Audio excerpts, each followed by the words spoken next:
Yo, what's good, everybody? It's your boy Dominic, aka Dominic Cyber Genius, and I'm coming back to you guys with another video.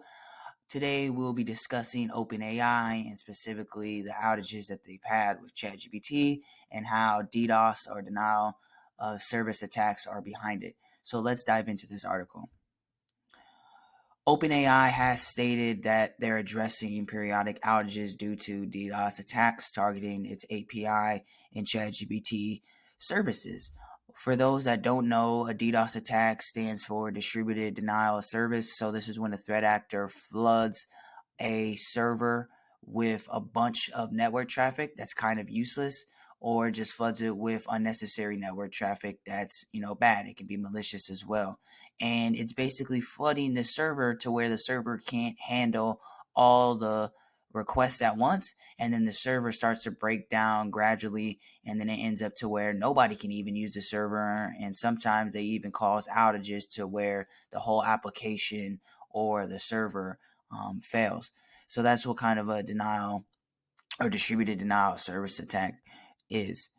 While the company didn't immediately provide any details on what the root cause was for these incidents, OpenAI did confirm earlier that they're linked to an ongoing distributed denial of service attack, like I was saying earlier.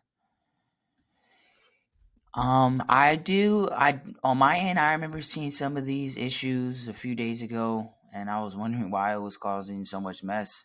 Usually, I just think maybe too many people are on it, or something with my Wi-Fi, but it was really with ChatGPT or OpenAI's API within ChatGPT. They were saying that those affected by these issues see certain error messages, such as something seems to have gone wrong, or there was an error generating a response when we tried to query something. This comes after the actual company addressed another ChatGPT major outage that also took down its API on Wednesday, I believe. And these partial ChatGPT outages on Tuesday, and I believe Dallas elevated error rates on Monday. Or my bad, not Dallas. Dali, I believe that's one of their other open source projects that they have. And as you see here, when you try to generate a response, this is kind of what it would look like.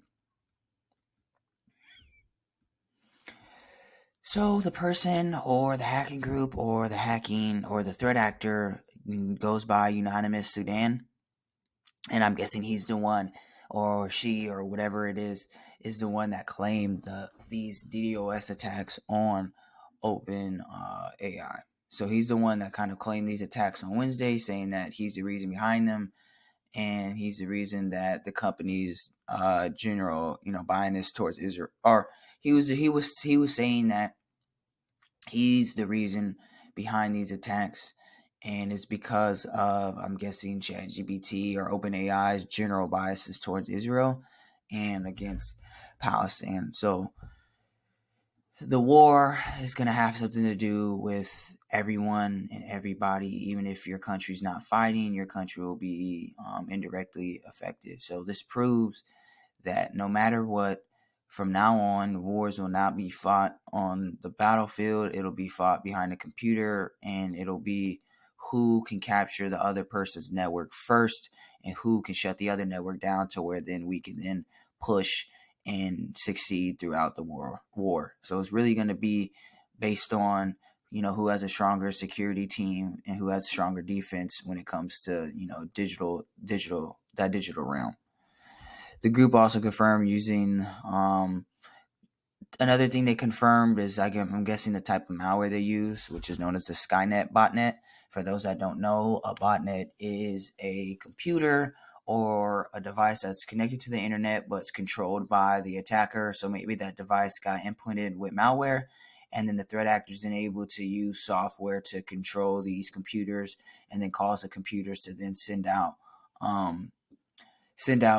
unwanted data. So that's kind of how these DDoS attacks actually happen. So a threat actor will target a bunch of devices, affect them with malware, and then control these devices, and then make hundreds or thousands of these devices send out network traffic all at once, to where a server can't handle all the processes and things of that nature, and then it causes that server to crash. So that's kind of what they were going for, and that's how they typically do it.